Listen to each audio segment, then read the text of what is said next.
Assalamualaikum, saya Marsha Dara Zahra, mahasiswi PGSD FKIP UHAMK.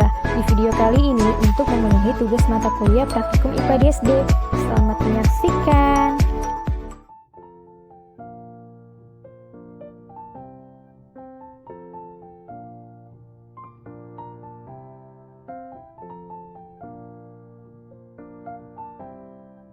Bahan-bahan yang harus disiapkan ada 3 buah kertas karton yang masing-masingnya sudah diberi lubang. Ini diberi lubang dengan diameter 4 cm. Kemudian senter, korek api, lilin, penggaris, dan kertas HVS. Langkah yang pertama adalah kita akan meletakkan ketiga kertas karton ini berjajar seperti ini. Selanjutnya, kertas HVS dan kertas karton diberi jarak 30 cm. Kemudian mengukur ketinggian dari lingkaran yang ada di kertas karton ini, dan ketinggian lingkarannya adalah 4 cm. Kemudian nyalakanlah senter dan arahkan ke lingkaran karton. Pada percobaan ini kita akan melihat dan hasilnya ketinggian cahaya yang dihasilkan pada kertas HVS setinggi 4 cm, sama seperti ketinggian pada lingkaran di kertas karton. Percobaan kedua dengan menggunakan lilin. Kita akan melihat berkas cahaya yang dihasilkan lilin dari lingkaran ketiga karton ini, dan berkas cahayanya terlihat. Kemudian percobaan selanjutnya, ketika kertas karton B kita geser, maka berkas cahayanya tidak terlihat. Selanjutnya kertas karton A nya kita geser juga, dan berkas cahayanya tidak terlihat.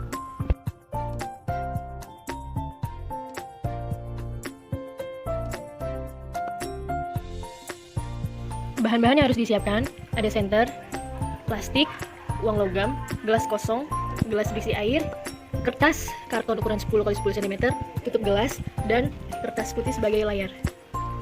Di sini kita akan melihat apakah cahaya dapat menembus benda-benda yang akan dicoba. Yang pertama pada uang logam.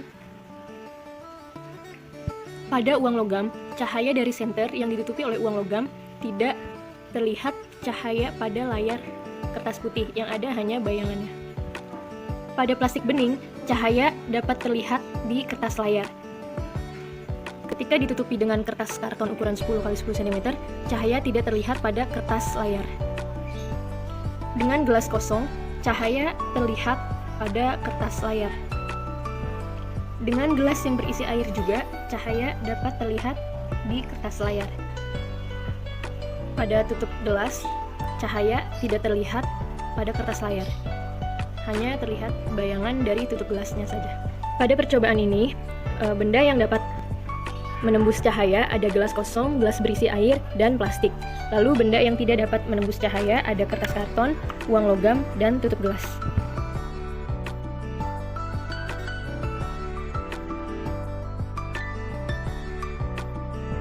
Bahan yang disiapkan ada kaca dan senter. Percobaan pertama adalah nyalakan senter, lalu diarahkan ke tembok, dan cahayanya yang dihasilkan adalah cahaya tidak memantulkan ke tempat lainnya. Pada percobaan kedua, saat senter diarahkan ke kaca, maka cahaya yang dihasilkan akan memantul ke tempat lainnya.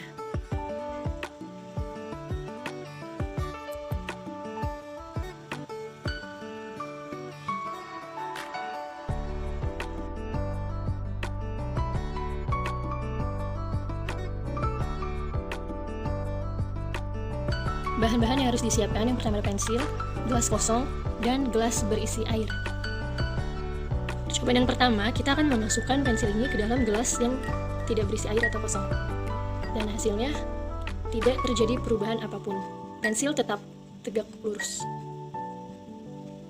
Percobaan kedua, kita akan memasukkan pensil ini ke dalam gelas yang berisi air. Dan lihat yang terjadi, pensil terlihat seperti patah. Peristiwa ini adalah peristiwa cahaya dapat dibiaskan. Yang membuat pensil ini menjadi terlihat patah adalah karena adanya dua medium dalam kerapatan yang berbeda, mengakibatkan pensil ini terlihat patah saat dimasukkan ke dalam gelas yang berisi air.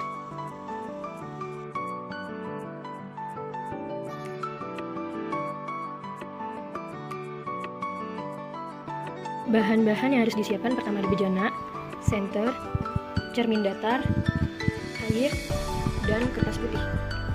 Letakkan cermin datar di dalam bejana dengan posisi miring. Kemudian, nyalakan senter, diarahkan ke cermin datar. Kemudian lihatlah yang terjadi pada kertas.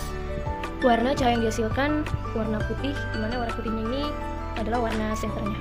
Bisa kita lihat ada warna biru, Percobaan yang selanjutnya, kuning, tuangkan air ke dalam bejana. ya, seperti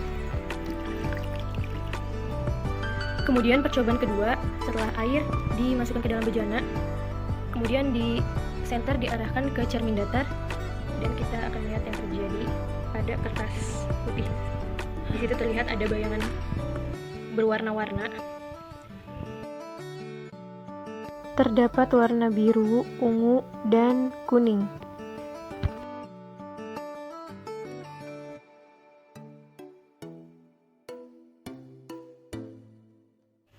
Bahan-bahan yang harus disiapkan ada pulpen, penggaris, kertas putih, dan senter.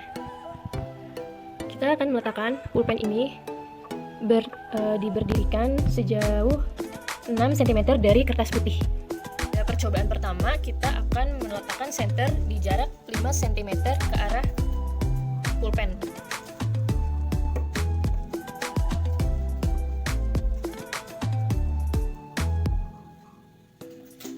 Ketinggian bayangan pulpen pada jarak senter 5 cm, ketinggiannya 21 cm. Selanjutnya percobaan kedua, kita akan meletakkan senter di 7 cm dari jarak ke pulpen. Ketinggian bayangannya adalah 20,5 cm. Percobaan ketiga, kita akan meletakkan senter di jarak 9 cm. 9 cm.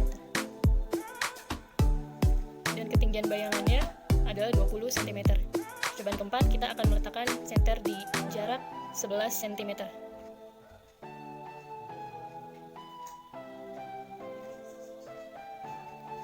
Ketinggian bayangan pulpen adalah 19,5 cm. Selanjutnya kita akan meletakkan senter di jarak 13 cm. 13 cm. Dan ketinggian bayangan pulpen adalah 19 cm.